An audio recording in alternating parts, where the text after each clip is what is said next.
never seem to be able to figure out how to get a proper intro to a video. It feels weird to say hello or welcome back, because I don't know if any of you have been watching these videos.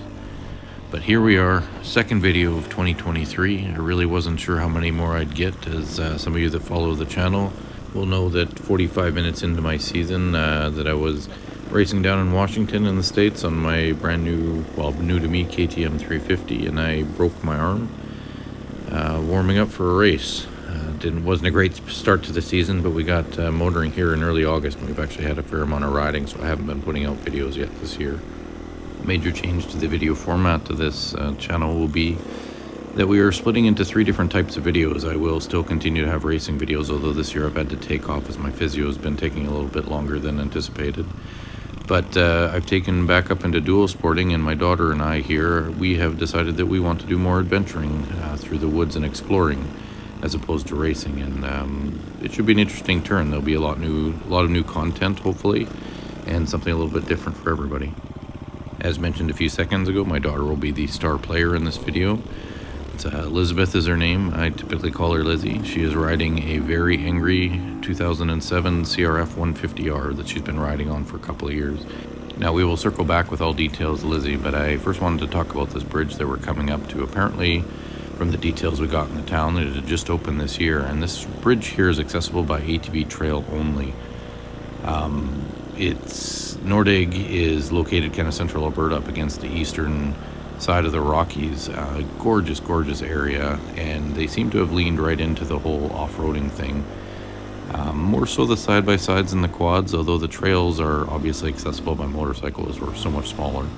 But it's just an absolutely beautiful area to travel around in. It is as rustic as it comes. It is everything on the brochure and more. And the amenities in the town are quite good for people that just want to take a casual first trip to the mountains and try out some trails. The trail that we were on here for the last couple of minutes and here coming into the town is called the Rail Trail. It's kind of comes in and out of an old rail line that they've pulled up mostly, although you still see a lot of the railway ties there, and even a little bit of the track is still existing.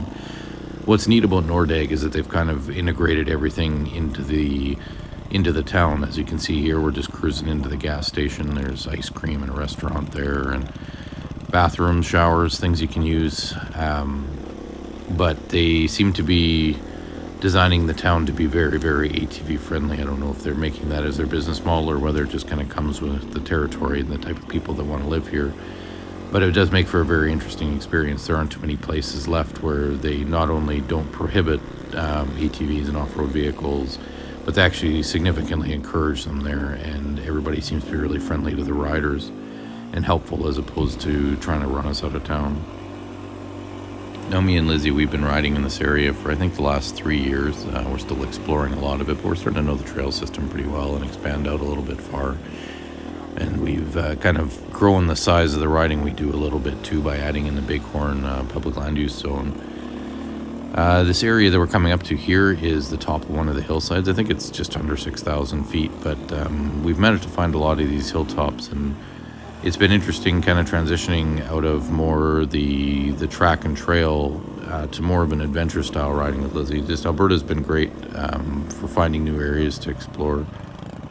But that being said, I'll admit to that I tend to be a little myopic on how I ride, and it's been neat that Lizzie's kind of chosen a different direction. And quite honestly, like you'll see here in a second, that highlighted mountain, we got up to the top of that last year. We seem to try it every time we come here, although we didn't get to it on this trip. It goes up to about 7,000 feet, and it's above the tree line. There's a forestry watch station and some radio towers. But I've had a lot of fun kind of reintroducing to adventure riding. She seems to enjoy it more than the flat out enduro, but it's not less exciting in any way. It's just, it kind of tickles a different bone on the bike, and for that I've really got to thank her. It's I'd forgotten how much I enjoy just going out and exploring. I do tend to like things where it pushes me physically and kind of mentally to stay focused, but as you can see there, it's not an easy ride. We still choose challenging areas to go. Getting up to the backside of that mountain, it's Shunda Mountain, I believe. It's a pretty gnarly trail going up there. There's lots of rock and vertical to fight with. But you see, as you can see in the background here, I'm going to pause the video in a second, but this brings us to different areas. Like when you're doing enduro, you tend to just kind of focus on what's in front of the bike because everything's trying to kill you or launch you off into the trees. But we weren't taking enough time to just kind of enjoy everything. And Lizzie's quite capable on the bike. I know she doesn't feel the same need to maybe trash the bike the same that me and my son do. But I wouldn't take that at all to mean that she doesn't challenge herself. She frequently ends up into the bush or on her side and into rocks. She had a good wipeout this weekend. I'm not sure. I thought I had it on video, but I must have missed it. But she puts herself in challenging situations, and she has been riding a long time, and she is a very good rider for really anything she wants to get into. Really, the biggest issue that she has is just her self-confidence in riding the bike, and really she shouldn't be. I mean, you'll see here through the video, she's following behind me in the sections where she's obviously not in front of me, but she makes it through all of this. I don't think she went down probably twice the whole weekend going through this, and we were cooking along pretty good. I mean, we weren't at flat-out race pace, but this isn't easy terrain. It's extraordinarily bumpy, and she manages it quite well. That all being said, I'm glad that she's decided that exploring is her thing. I wish I had more footage from this weekend. It really was a great ride.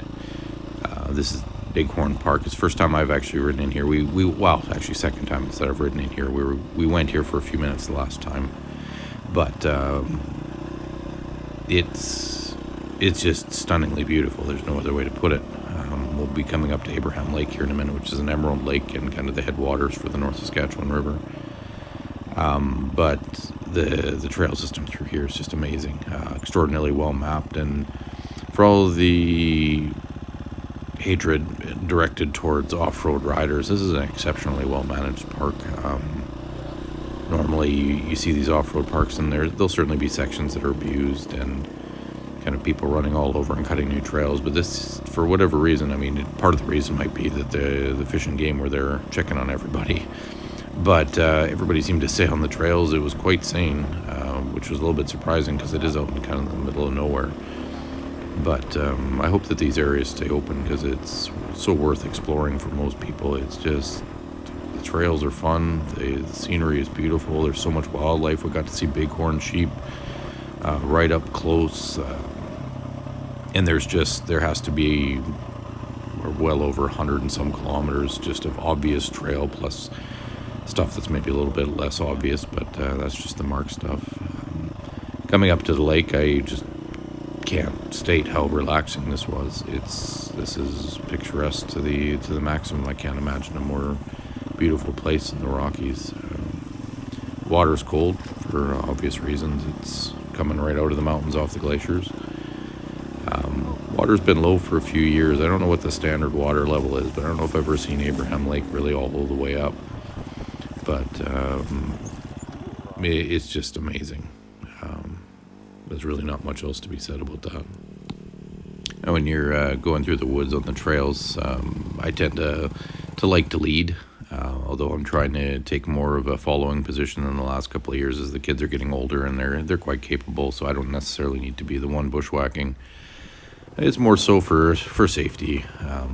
Guess maybe a little more aware because I've been riding a little bit longer of what's coming down the trail, and obviously for people on larger vehicles coming the other way that you might need to keep out for. As I always tell the kids, is I don't want to be left with the memory of somebody getting hit by a vehicle, so I'd rather be the one that got hit. So, but on the way out here, like I said, I've been trying to get the kids to lead out a little bit more. It's a lot of fun to watch Lizzie. It's just such a nice thing to see your kids grow up and to be able to do these complex skills. It requires a lot of athleticism. Lizzie's, like I said, she's quite capable. She's got great balance and chooses good lines, nice steady pace. Doesn't have to go breakneck fast, but she doesn't really get stopped for much either.